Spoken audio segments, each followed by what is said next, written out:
Hey, what's up, everyone? This is Ryan with From Corners Unknown. I'm joined with my co-hosts or other hosts, Connor and Graham, and we're here to do episode 3 of Celluloid Obscurities. And in this episode, we're going to be talking about the Japanese film Onibaba, and it is, I guess it roughly translates to Demon Woman per the film's annotations. But when I looked it up online, some people translated to Demon Hag, so I guess however you want to interpret it. But yeah, we're here to talk about this film, and yeah, do either of you guys have a little plot synopsis? I'm sure somebody can concise the plot much better than myself. Yeah, I feel like I would probably butcher it too. Okay, right. Yeah. Well, it's a period piece set in sort of like the middle of the 13th century, so Japan ravaged by civil wars, various different shogunates all vying for power, a lot of violence, a lot of conscription, and we're plunged straight into the film. Huge fields of susuki grass, which are like the 7-foot tall bamboo-like plants surrounding a lake, and it focuses on the lives of a middle-aged woman and her daughter-in-law who live a hand-to-mouth existence and attack and kill any stragglers from the various warring parties in order to strip them of their equipment, which they then swap to gain some food, bags of millet, next to nothing they're getting for essentially these people's lives. And that's their existence until their neighbour, who went off to war with the woman's son and the younger woman's husband, and he comes back alone saying that the other man's been killed, and what has been this happy partnership between the two women, he upsets because, as they say, three's a crowd, and we see a lot of shifting of the power base from the older woman and the younger woman being a tight unit together to the younger woman getting romantically involved with the man, which makes the older woman very jealous, to the point where she one day comes across a samurai who's wearing a no mask or no mask, which are the feature of a demon mask from Japanese theatre. She, to try and scare the younger girl from going off for midnight assignations with the man, hides in the suzuki grass with the mask on to scare the girl back to their hut, which works until it rains, and one day she can't get the mask off. Right. And so one thing leads to another with regards to her trying to get it off, and in the end she comes clean, speaks to the girl about it. The girl manages to get the mask off, and then finds out the woman's been hideously disfigured by the actual mask.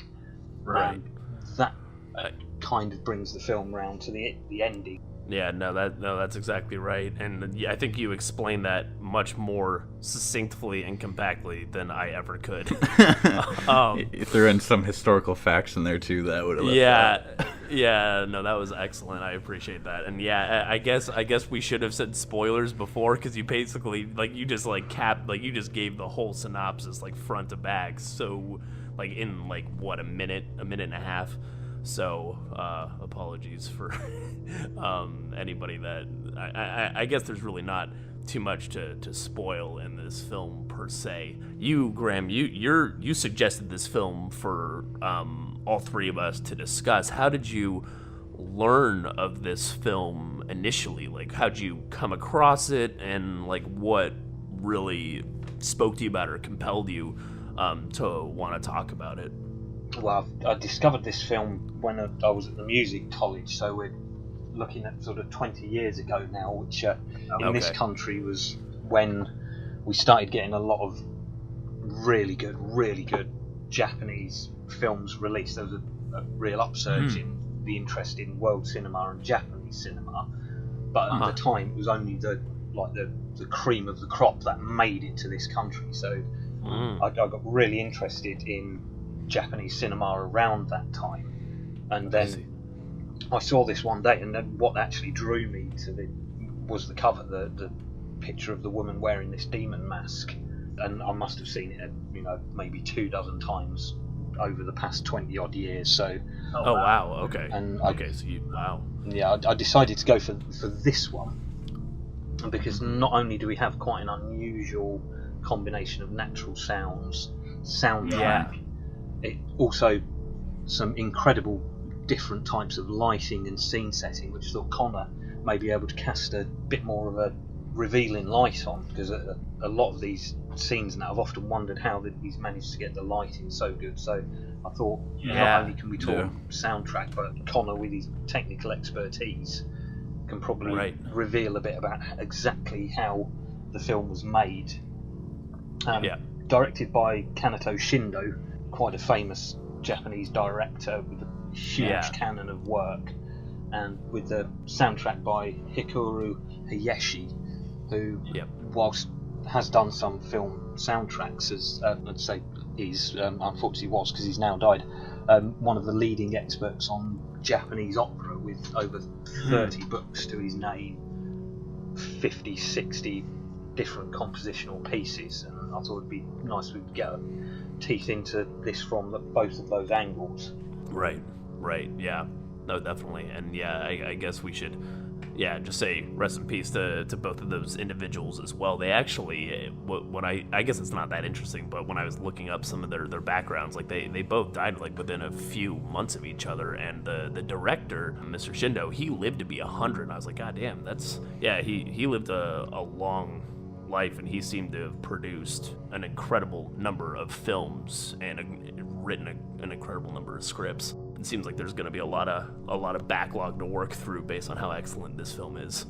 But both from Hiroshima as well. So grew up, in the city just after the bomb had been dropped, which I think is reflected in a lot of their bodies of work. Not that we can understand it, but we can understand the thought process that coloured their way of looking at life, and having to sort of exercise some of these things through their music and the visual aspects of their works. Right.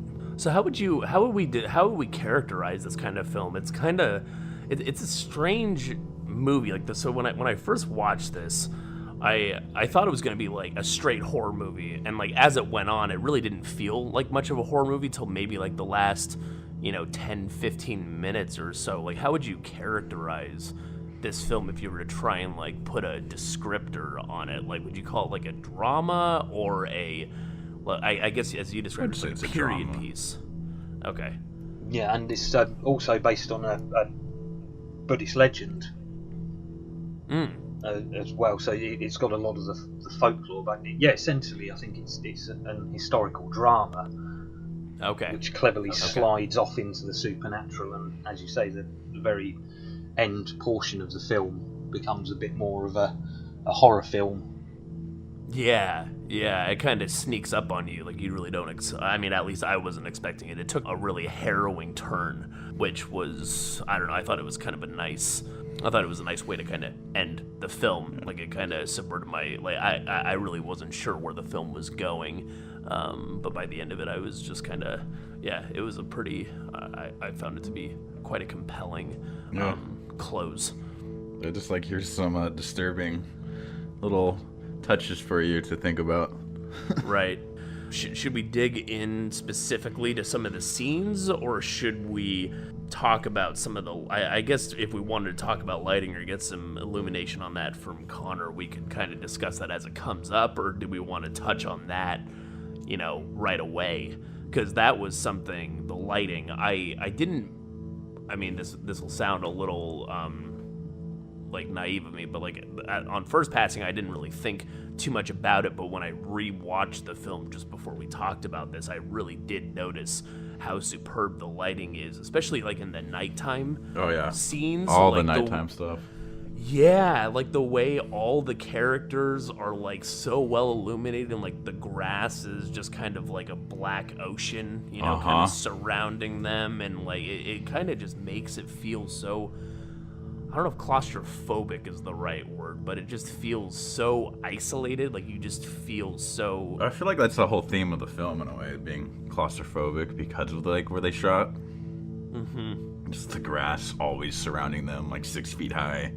Right, and you're kind of isolated or stuck with these characters in the kind of the the beggar lifestyle that they subsist in now. Well, you don't even see that many like different places in the film. It's like literally the grass, and then a couple of huts, and then like a cave. Yep, and then the hole, right? Yeah, and like then the pit, the death pit. Yes. Right, right. One of the alternative titles for the film was actually The Hole, because my edition of the DVD in the explanatory notes, it translates Onibaba as witch hag.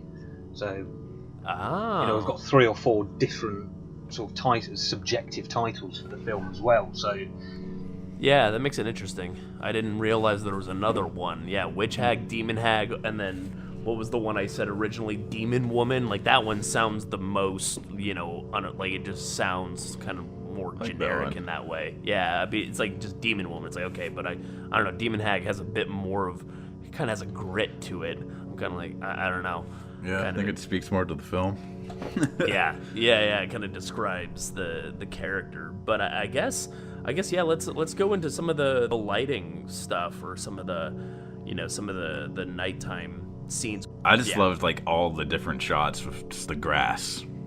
They had all that B-roll, just the grass like flailing around, and and there's so many like these wide shots of people running through the grass that I just loved. Yeah, like what do you love about it, or what do you really enjoy about those kinds of shots? Well, just visually I liked it, just the composition of the people and all that, but a lot of the time it's used as like an establishing shot to see where like the location is, or set up the scene. Right. But just visually, just seeing the ocean of grass and whatnot. Right. But yeah, the night scenes I loved a lot because it looked like they used like just harsh lighting, like kind of like spotlights on the people acting as they were walking through the fields or whatever. Yeah. And they just left like the grass just in the dark, which was really cool. Mm-hmm. Actually, a lot of those kind of field scenes reminded me of like Japanese ink paintings, Okay. Like the dark ink. Right. I don't know. A lot of it reminded me of that. Right.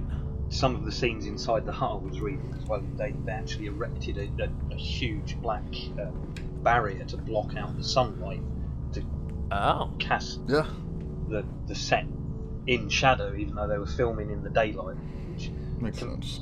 Completely different to a lot of Western black and white films. When it's at night, all they did was put a slight filter, even though it's supposed to be in the middle of the night. And interesting. This one they actually seem to go with what it actually looks like. But yeah, they put in a lot of effort that I didn't even pick up on that, or I didn't even realize that distinction between those types of films. Because like a lot of the days, like nowadays, you would shoot that night stuff in a studio. But I want to know if they built a black box around these huts in the field at night just to save time. Right. But I don't know. By doing that, you have all the control of the light you want. Most of it was filmed on location in the Suzuki grass as well, and some of the crew were threatened that if they left, they wouldn't be paid. Right. Yeah, I read that too. What was it, like 3 months of filming? I could just imagine being on that film set, like day after day in the heat. Ugh. Yeah, and in the middle of you can't leave. Right, literally in the middle of bumfucked Egypt. Like you're just out in the middle of wherever, and and then it's like you're just living with the same people. Depending on how they treated the crew, it could have been a horror film in itself. Right. And that horrible entrapment of being in those fields of grass, all you can see is the sky above you, and this never-ending undulation of all the grasses around you, which as Connor picked up, I think they're brilliantly done how they've managed to embody the grass with its own sort of character. It becomes part of the drama itself. This omnipresent, threatening, undulating, very organic, and some of the shots filmed really low down, so it seems to be as if you're looking through the grass yourself. You're trapped in there with these characters, and there's no real escape for any of them. Right. Yeah, and I watched on the DVD. I got like a Criterion Collection DVD, and they had an interview on there with Mr. Shindo, and there was some pretty good depth to it. And he described some of the grass, as you were saying, Graham, as like a character, and how he what I found interesting is he's like the way the grass blows in certain scenes is an indication of, you know, how the characters are feeling, and it usually has to do with sexual desire. There's like a lot of sexual desire and a lot of lust in this film, and it like he basically says, you know, when the grass is blowing heavily, as indicated in the, you know, a lot of those scenes with Hachi, that's the guy that comes back from the war or a battle. He kind of invades the two women's lives, like their livelihood, and kind of disrupts their flow of life. Like in a lot of the scenes with him, he kind of is running through the grass fields and going crazy because he's not getting himself off, per se, you know what I'm like, you know, and the kind of the blowing of the grass is supposed to be sort of like an indication of like his pent up sexual frustration, in a sense, and I found that to be very interesting. And I didn't even pick up on that until I watched it the second time, and after watching the interview, and then I reabsorbed it, I'm like, oh my god, like it's stitched together so well. I wonder how they filmed that though. Like as soon as the grass started blowing super sporadically, they just like quick run out there and then they just pick up the camera and shoot. Cause right, maybe they had giant fans. I don't know. I don't know. It's hard to say. Maybe it was just always windy out there. Who knows?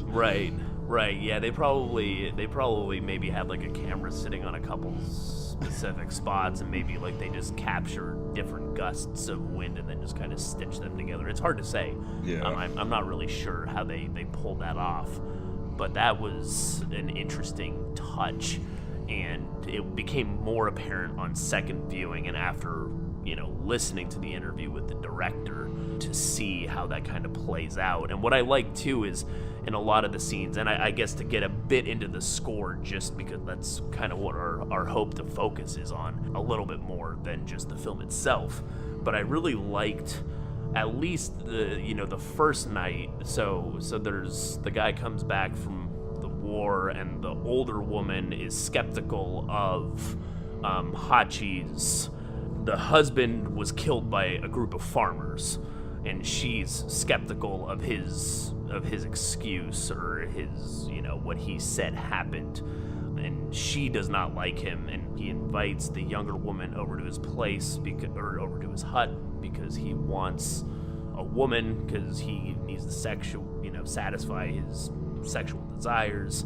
And like there's like that little musical cue the first night when they're sleeping, the old woman and the young woman kind of gets up to sneak off in the middle of the night to go see Hachi. And I found that to be, well, like, I really enjoyed or I really loved kind of there's kind of like a tinge of like curiosity in the way the music plays. And I don't know, I mean, maybe I'm just like drawing connections where they don't exist, but I felt like you listen to the musical cue and it kind of elicits, you know, like the grass isn't blowing too heavily, and it's kind of like she doesn't really have that desire, that lust quite yet, but there's like the musical cue kind of gives the indication that she's curious and she's thinking about going out, and then, you know, she ends up going out, and then the next night or a couple nights later, when she starts to go frequent seeing Hachi with more frequency, the way the musical cue shifts,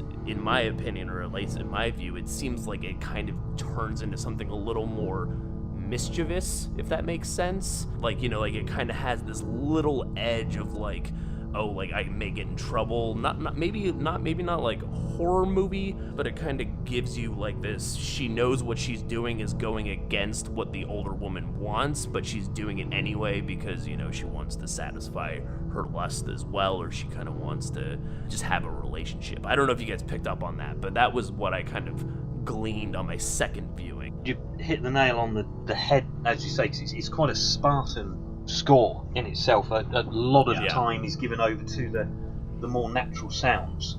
And yes. When she starts sneaking off at night for these assignations, It's then that you also hear the delay, a little bit of reverb and delay they start to put on the sound of the grasses waving, and back in the score there's that the little sounds of the crows were making, because at the start of the film there's several little shots where you see the women stripping the corpses, and then you see the carrion bird sitting in the tree watching them, and I think sort of like drawing similarities between the way these two animals are living. And as the film progresses and she starts sneaking out and it starts heading into that more supernatural, the use of effects on the sounds that surrounding the huts becomes heavier and heavier every time she goes out. There's a little bit more delay on the sounds, and so I think that's pushing us into that unearthly, not quite an alternate dimension, but as you say, she's running out, rediscovering her sexual drive to actually go out and meet the man against the old woman's will. Right. It's sort of steering us into this morally ambiguous world of whether she should be doing it, because there's the older woman saying that it's essentially a sin for anyone who's not married, but just trying to terrify the girl into obedience. Right. Whereas her baser desires are pushing her out into the night. Can we all agree, though, that Hachi is a pretty ugly dude? I mean, each time he was on screen, he just looked so creepy. I don't know if it was like the lighting, but every time I saw him, I'm like, man, that guy is hideous. Like, he just looks so grungy, and he just looks like a Neanderthal. Like he just like his eyebrow, like I don't know. like when I think about it, I'm like, man, why would you want to go out with that guy? Like, that guy is. I mean, I guess all there is. Right, that's all you got in this field of grass, I guess. But man, like, that guy is grungy as hell. I was just like, really? Okay. Well, when I was doing tons of research, I was getting reading a lot about how people were kind of relating the characters to like dogs in a way. Oh, interesting. Okay. Yeah, they're like dogs in heat, and I guess you can see that. They're scavenging for supplies and kind of just sexual desires and... Right. I mean, and I think the older woman, she says that explicitly when Hachi starts to kind of come on to her, and she's just like, she's much more perceptive about this than the young woman. The young woman is quite naive in, kind of Hachi coming around to try and woo her, per se, and she's kind of oblivious to some of these cues. Yeah, and I think she explicitly just calls him, like, he's like a dog. He's like a dog in heat after a bitch. Like, that's literally how she says it. Yep. Well, it's weird because, like, there's the famous Japanese Akita, the dog breed. I used to have them growing up, of Hachiko. Yes. Like, straight up his name is Hachiko. I'm like, I wonder if they named him Hachi because of that? I don't know. Oh, interesting. That's interesting. The dog that waited every day for its owner, even after he died, until the dog himself died. Yeah, I don't know if there's a connection there, but... Yeah, because you wouldn't say there's any romance in the film at all, would you? It's much more base desire that's being looked at. Yes. No real sense of any romance whatsoever, and as you say, he's a repulsive character. I mean, as Connor said, he's an animal, isn't he? He's not really a fully rounded human character, just completely driven by these animal desires. I like when the camera takes his point of view, and you to see him like eyeing the girl, like he's eyeing his prey. Yeah, I don't know. Just the character of Hachi is so the way the film or the director kind of directs him as well, or like the lines of dialogue too. It's like the entire time I never really buy what actually happened to the young woman's husband, or like how he said he was killed by a group of farmers. Like, the way he delivers his lines and like the looks on his face, he always he just gives me like this smarmy kind of like this sly, sneaky, like he just does not seem like he's being honest about anything. You definitely feel like he killed the husband. Yeah. I get that undercurrent as well. He's so disingenuous, and then when he's sitting there, when he first comes into the hut and he's stuffing his face with the rice, telling them the story, and you see him sitting there, and it just looks to me like his thought process, are they falling for this? And then 2 minutes later, just off the cuff, says, oh yeah, well, I killed a priest to get his clothes, because it's easier to move around as a priest. So he's clearly not a man in a whole life with any sort of like worth at all. And then and he seems like he's a pretty cowardly individual as well, because he said he killed a guy when he was taking a crap in the woods in the middle of the night, and like that's the only, he's like, oh, killing is great, or he said killing is hard, but I killed the guy when he's taking crap. I'm like, that's literally like I guess if you were to kill somebody, that's like the most exposed you could be. So it's like it's not even like a fair fight. So like he didn't even do an honorable killing, you know what I mean? If that makes sense. So yeah, like his character is just painted as this, like he's just very, I don't know, I don't buy anything he says throughout the film, and it makes me kind of just be disgusted by his presence. Indeed, and I think with Japanese culture, and especially honour being so important to Japanese individuals and families, and he's the exact opposite of that. He's just the physical embodiment of dishonour and shame and all those aspects of character that in Japan, certainly more than the West, are utterly frowned upon. And he seems to just be the embodiment of all the bad parts of human psyche and the social makeup of Japan at the time.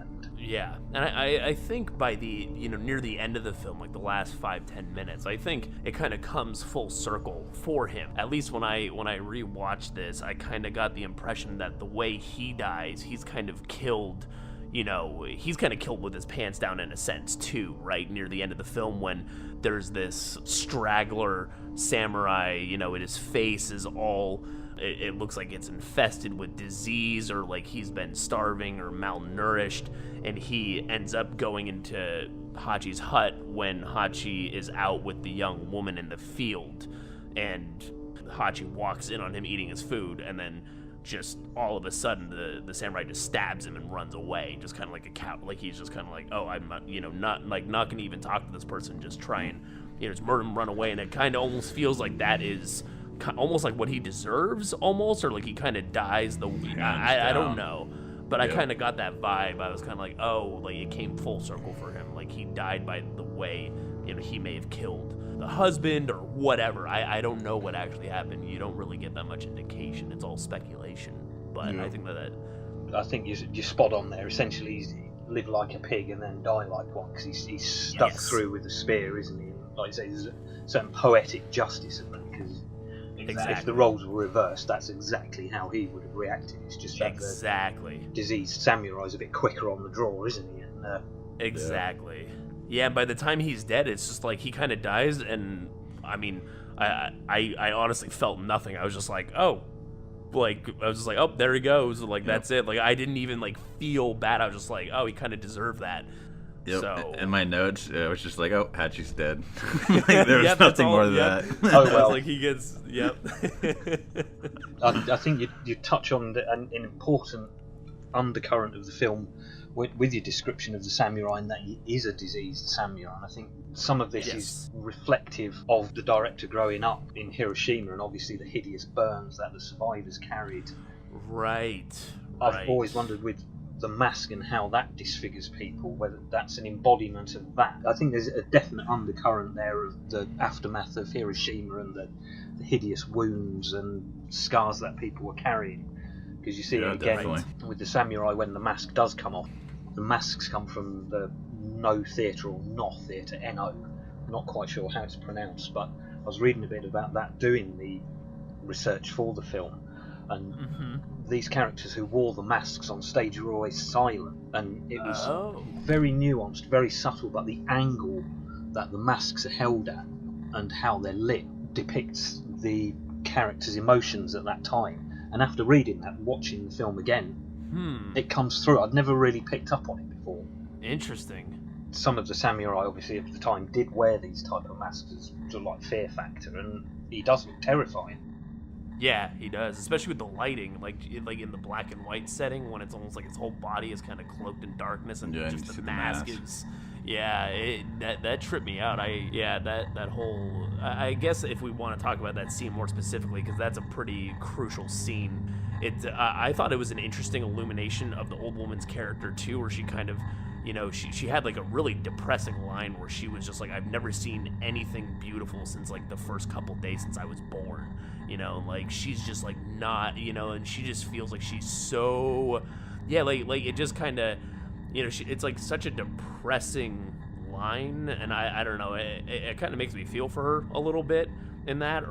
So basically what happens is she strings him along, and then right before she gets to the hole, she jumps over the hole. He falls down the hole. Like, he doesn't see her jump. She kills the general, the samurai, and is like, yeah, she's like, you're the one who basically killed my son, or like, you're kind of the catalyst for why my son died, because he was recruited into the war and he perished in war, and that's kind of her exacting her revenge. And I guess maybe that kind of speaks to why she and the younger woman are kind of so visceral as well against some of the samurai. Like, they show like absolutely no remorse when they kill samurai in the film. It's actually pretty brutal in a couple scenes, and there aren't that many scenes, I guess, but like that one bit where they're like, oh, go get the two are fighting in the water with their swords, and then they grab the one samurai and just start drowning him in the river. I was like, Jesus brutal. Christ, that is brutal. Like, it's like you could have just taken the katana and sliced his throat, and they're just like, no, we're gonna drown this guy right here in the river from where he was trying to, and it's, I don't know, I just find it so primal. Exactly. So, and then reflected a little later in the film where they see the puppy. Yeah, that was depressing. When that happened and they lifted the dog and you heard it crying, I was like, oh God, please don't. And then, they just don't even care at all. The scene went by so fast too. They just chased it down, and then the next scene, they're just eating it. Yep, they're just like munching down on his leg or whatever they're doing. It's just like, it is a brutal film, and the brutality is it's so quick. It just happens just quick enough, and they don't linger on it. It's not like, I wouldn't even say, it's like not for shock value or anything. Yeah, it just makes it feel like more real. Like, this is what you would have to do. You're not like drawing it out and making it all over dramatic. It's just straight to the point. Exactly. I guess going back to that one scene about her dropping the general down the hole, she exacts her revenge on him, and then she descends down the pit to go remove the mask and the armor from the general, because she knows it'll be worth a lot to the black market trader. And then she takes the mask off, and the individual underneath the mask, he's pretty horribly malaised as well, or like disfigured. His face is kind of like all scabbed up and all crusty and pussy and disgusting underneath, despite him saying he has one of the most beautiful faces she would ever have seen if he did take the mask off for her when they were in the grass field. Maybe he used to look beautiful, but then we're stardom. Who knows? Right. Now he has it. Right. And then basically what she does is she takes that mask and then starts to use that mask to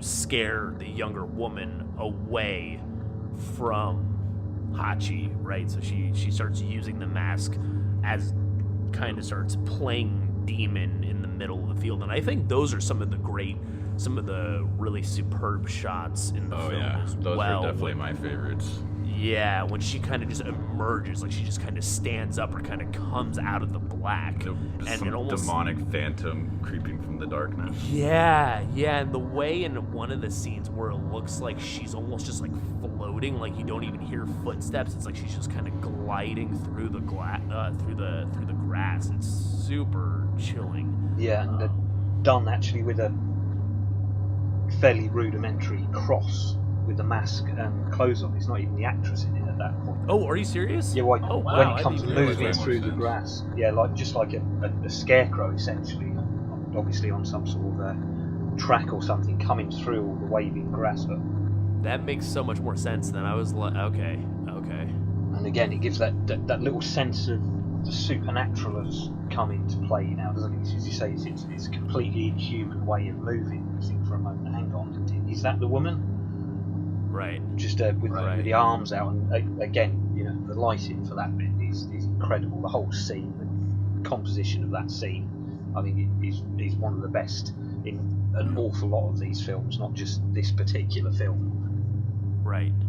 Yeah, and if it wasn't in black and white, I don't think they would have been able to get the same feeling at all. No, I don't think so either. Just the contrasts and all these shots, especially all the night stuff and inside the hutch, it's just unbelievable. I think the whole film, as well as Connor says, if it wasn't in black and white, that'd actually detract a lot from the film. But the way they've used that, the harsh lighting, and a lot of the light sources seem to be really low down either on the floor or just above the floor. Right. Well, especially in the huts where they're just sitting and eating or whatever at night. It just looks like there must be like a small fire in the middle of the hut or something. Yeah. Which they're probably using like a small tungsten light back then. It's all they really had. I'm not too familiar with their technology back then, but yeah, so it's probably just a small tungsten light. Maybe some diffusion on it. And yeah, that's like what lit the whole room, it looks like. There's all the shadows. Right. I thought a really neat a neat moment too was when, when the older woman is scaring the younger woman, and eventually, like, it was kind of like that moment of realization when the younger woman, it's pouring rain outside, and this is near the end of the film as well. It's kind of pouring down, and the young woman is running through the field, and then the older woman in the demon mask kind of keeps her from going to Hachi's hut, but Hachi's already out in the field because he's kind of writhing around from not being able to get off, essentially. Like, he can't satisfy his desire. And they end up they end up coming together anyway, and they end up having sex, like, in the middle of the rain, in the middle of the field, and, like, you can kind of see the defeated posture of the older woman with her mask on, and she kind of, like, sulks a little bit, and she realizes, like, no matter what she does, she can't keep them apart from one another. Yeah. But later on, when she comes back and she goes into the hut, because she kind of, they're all satisfied or whatever, the two younger individuals, and she kind of lights the fire, and it's just pure darkness, and then, like, it just kind of, like, the way the light flickers and it kind of illuminates the old woman's back as she's kind of like in the corner, kind of like cowling in fear, like she's kind of just like sitting there, and like I don't know, I really like that moment because it wasn't really, I guess it was kind of creepy, but it wasn't like horror-ish, but I just really loved the way the whole room was like black, and like the way the little flicker light comes up and it just kind of illuminates her back, and you can kind of see her like hunched over in the corner realizing her mistakes. I found that to be a pretty cool. I found that to be a really like impactful little moment, or at least I enjoyed that a lot. Yeah, I think there's a few little instances of that when she's walking through the grasses and she sort of comes into a spotlight and then walks through it as well.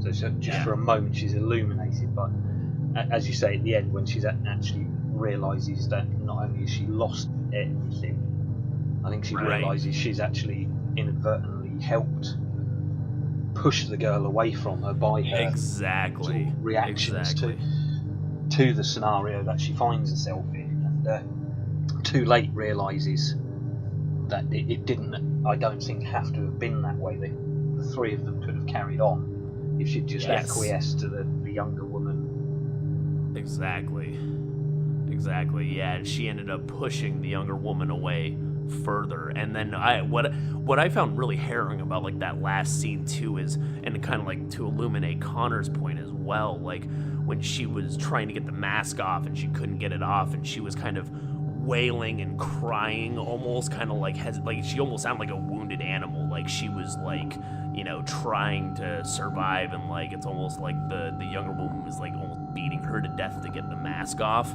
and she was just kind of maiming her. I found that to be pretty chilling, just like the way she was like kind of crying and wailing and howling trying to get the mask off. Like I found it kind of unsettling. I mean, it definitely like made me, I got some chills from that, just because the way it sounded and like the way she was kind of acting, because she was trying to be such a force throughout the film, right? She's trying to be this figure where she's controlling the lives, or kind of like trying to keep these two separated, and then you see her devolve into just like this animal, and like she knows she's not, like she had, like her life is essentially over, or she's kind of consigned to this horrific fate. Yeah, it becomes so bestial, doesn't it, her action? Yes. I think at that point as well, it's been building up to it, but the mask itself becomes another character in the film. Yeah. You don't look at the old woman in the mask and think that's the old woman in the mask. You think that's the old woman with the mask on her, and it seems to have a sort of like it's difficult to say because it's such a rigid mask, but the actual way the mask looks makes it look like it's got some mocking expression on its face, like this is what the mask has wanted all along, is this woman writhing around on the floor, and the mask almost seems happy that this has come to pass. And then, as you say, the young man striking her with the mallet over and over again in the head. And, you don't know how much of that is actually her trying to get the mask off the woman, or versus her just trying to beat her to death so she can be free. Exactly. No, exactly. And that, I think that's where you get there's a lot of like really interesting depth to the film, especially like on second watching, when I was just like kind of like paying a bit more attention to it. Like I was definitely thinking about different aspects of it relative to the first time. A lot of interesting stuff going on there. But I guess also, could one of you riddle me this? I was trying to figure this out again, but I had a hard time understanding. There's that one specific scene where the older woman, so she realizes that the younger woman is sleeping with Hachi, right? And she kind of, in the middle of the night, she kind of goes out into a field and she kind of like grabs her breasts, like kind of in sexual frustration or something of the sort, and then she kind of wraps herself around some tree, and then the camera kind of pans up to the top of the tree and the scene ends. And then at the very end of the movie, when the younger woman is being chased by the older woman after the mask has been broken off, you can kind of see that same tree sitting in the background. But I was trying to figure out exactly what that scene represented, kind of wrapping herself around the tree, because the way the camera focused and panned up it, I don't know if there was something I was supposed to be taking away from that, and that was like the only real bit where I was like, I wasn't sure what exactly was going on. And it could be self-evident, and I'm just very narrow-minded about that. But do any of you like have thoughts on that? Well, for me, I thought that the tree's a fairly phallic representation of that sexual frustration, because as you say, she's terribly sexually frustrated by that point. Interesting. Okay, that makes a lot more sense now. Because the way, I don't know why I didn't pick up on that. That makes so much sense. I mean, a lot of this film's about sexual frustration. I think I just liked it so much visually that I didn't even think about what it could actually mean. Right. Because the way it's placed in the shot at the end of the film seems very deliberate as well. Because when you see the hole is almost always shown from like a top-down view, but it's a very myopic view of it. You only see the sea of grass surrounding this hole, correct? Yeah. But in like the last scene, the camera is kind of more, it's like above the grass, but it's looking at the characters and like they're running away from the tree. So I don't know, it seems like it's a very deliberate inclusion of it in that shot near the end, when both of them are, the young woman is running away from the old woman and she chases her because the old woman knows she's scared away the young woman for good, and she's trying to console her so she's not abandoned and she doesn't starve to death, essentially. Yeah, both the tree and the hole kind of represent death in a way, because the tree's just some dead white tree in the middle of the field, and then the hole where they dump all the dead people. So I wonder if that means like, sex will kill all of you. Right. Yeah. Make your life miserable. Right. Yeah.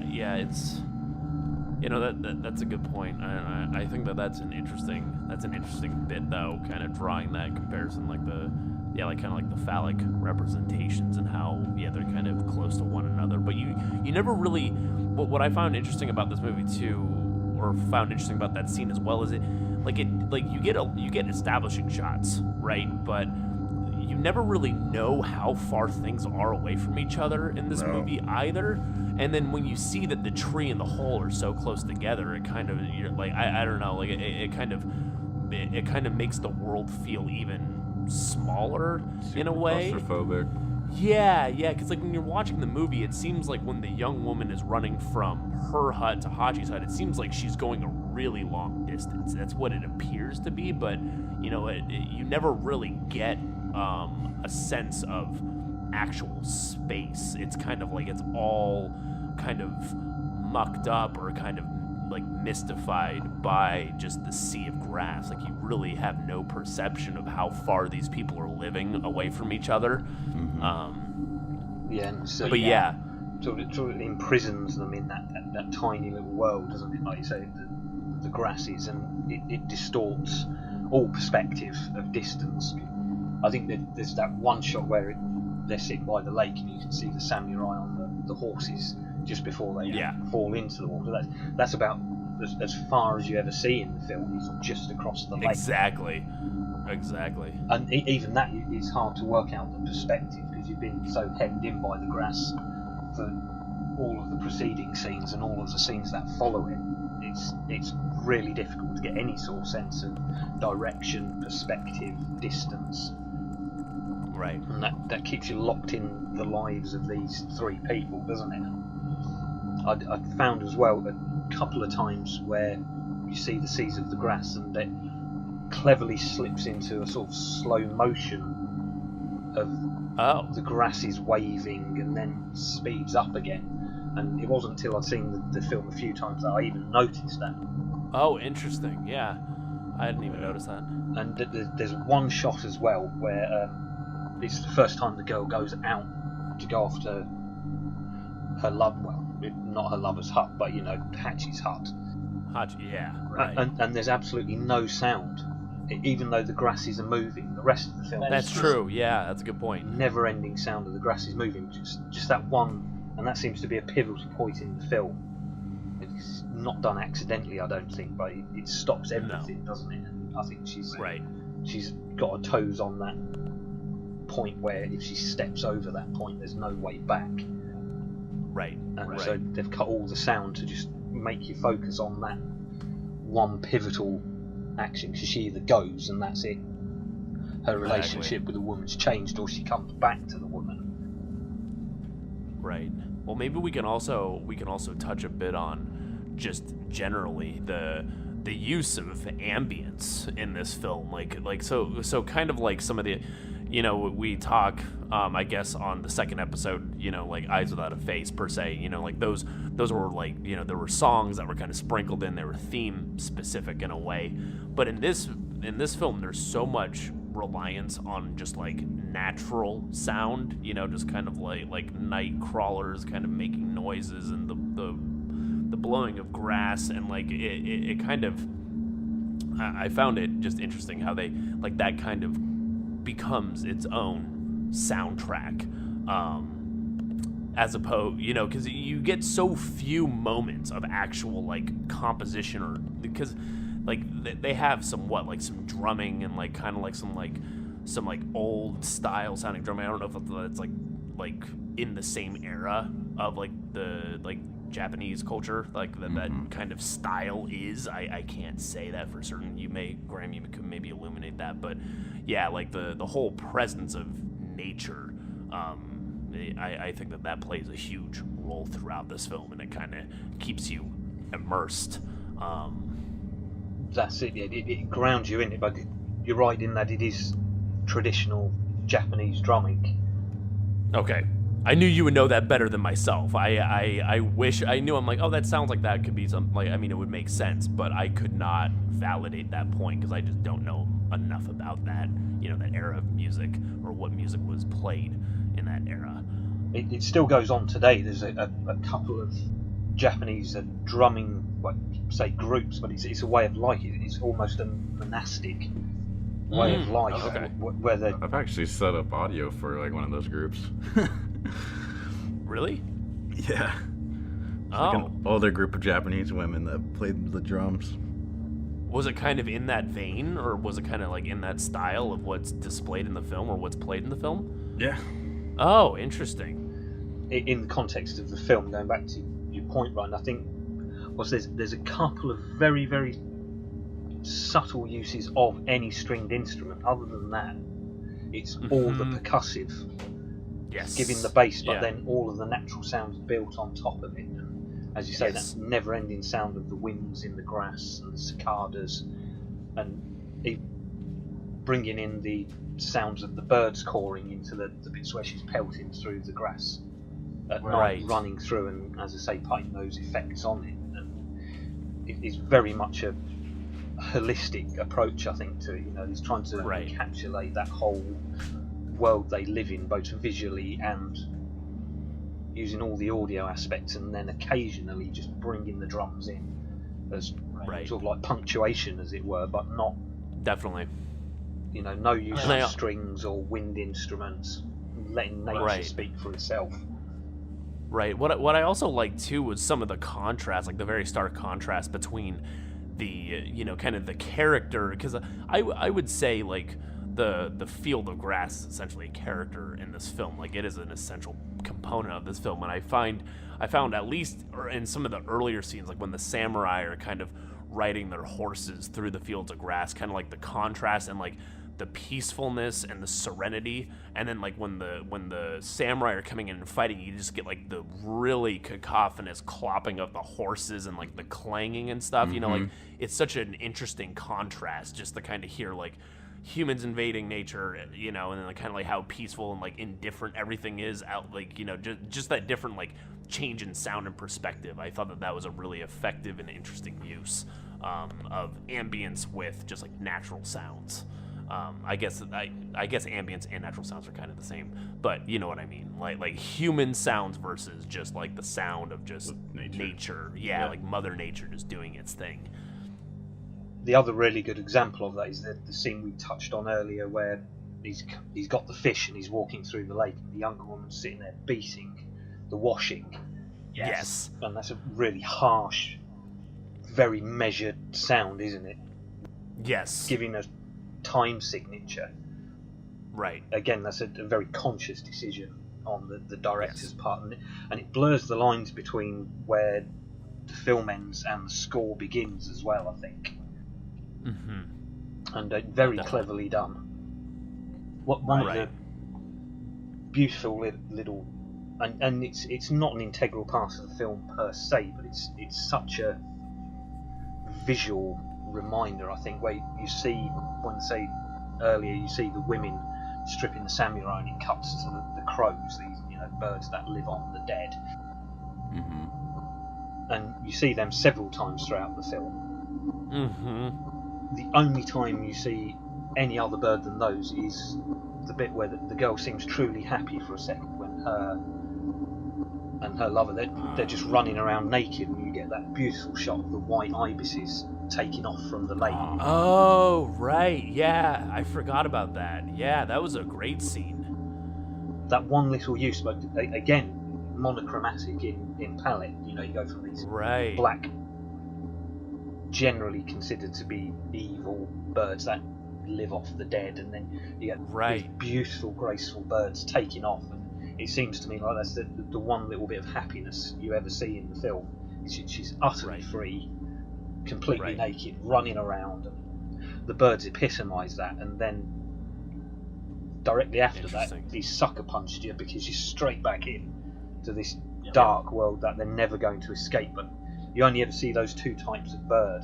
That's a really good observation. I feel like I probably have to watch that another few times. That's very insightful. We've been talking about this a decent bit. Are there other aspects we want to bring up about this film? I mean, we could go back to like just the lightning and the rain and stuff. But yeah, those shots were definitely some of my favorites. For you know, the old woman in the demon mask comes out of the grass, and you got the rain backlit, and then just the lightning flashing in, and it just makes the mask so much more menacing. Yeah. And then when you're in the hut earlier and you see like the storm going on and the lightning shining through the cracks, I love that visually quite a bit. And yeah, I'm wondering how controlled the environment was, though, if they really did just black out every single part of the hut. Right. And they just, like, I guess had some type of strobe light kind of technology going on, just blasting through the cracks. But yeah. Yeah, no, I don't know. I mean, I guess it's a more general question, too. Like, do you, like, in your experience, if you've worked on, you know, like a black and white film, or like just with your knowledge, like, is it generally more difficult to like operate in the medium of black and white, or like getting the lighting technique? Like, do you have to, like, is it more intricate to get it to like accentuate certain things better? Like, do you have to have a bit more expertise in lighting. It really all depends on the cinematographer and what they want. But okay. I mean, I've only worked on like a couple black and white things. It rarely happens anymore. But sure. I don't know, it really depends on what the cinematographer wants. If they want more contrast going on, or more cuts in the shadow across somebody's face, or right. I mean, of course, you can do that in colored light. I mean, colored film, digital too, but right. Yeah, and then I've blacked out so many different like buildings and put up so many gigantic, negative sources and whatnot. Right. Just imagine what a nightmare that was for these guys that are making the film. But yeah, especially when they're out. They were out like in the Chiba prefecture, like just out in a field. Like just imagining how big those things would have to be, or like how much work it would take to really kind of isolate or like block off an entire section like that to get the lighting right. Mm-hmm. And then again, I don't know what type of technology they had access to back then. Like I don't know. This movie came out in 1964. So I don't know what the hell. And then in Japan too. Like back then, I'm still sure like Hollywood had the best stuff around. Right. I'm not sure what Japan had available to use, but yeah. Right. Imagine it was rough. Yeah, but I think that they did a really superb job with this film, though. Just like the way it all kind of comes together. I found it like it was a genuinely surprising film too, because when Graham recommended it, I was just going in completely blind. I read nothing about it, and I just watched it, and I was thinking it was something else, and by the end of it, I was like, wow, that was way different than I was expecting in the best way possible. Well, that's the end of this episode. From Ryan, Connor and myself, thanks a lot for listening. Hope you've enjoyed it. If you've got any thoughts or any queries, please get in contact, and we'll be back soon with another episode. Take care.